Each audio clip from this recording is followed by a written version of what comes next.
Sessizce çıktın gittin o günden. Gözümde kaldı işkin izleri. Bir kırık kalple baş başa koydum. Yalanla örttün bütün özleri.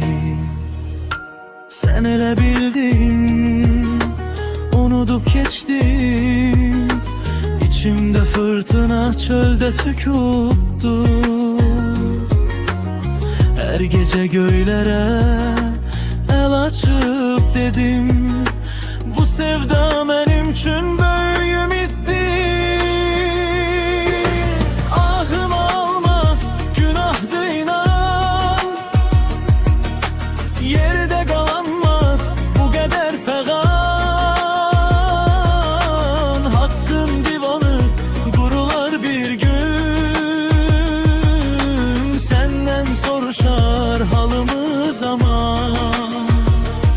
Gözümün yaşını tökme nahaktan.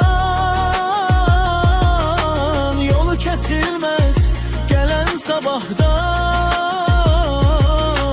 Ahımı alma, ağı ve baldır. Kurtulabilmezsen bu intikamdan. Ahımı alma, günahdı inan.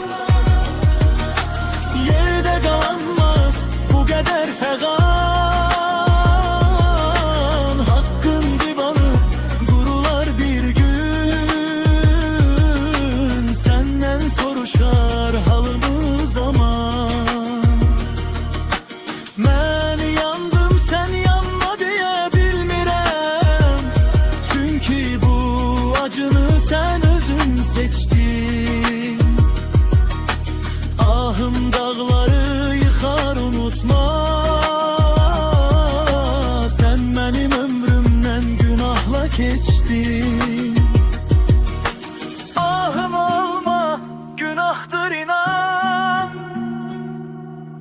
Yerde kalanmaz bu kadar fegan. Hakkın divanı kurular bir gün. Senden soruşar halımız aman.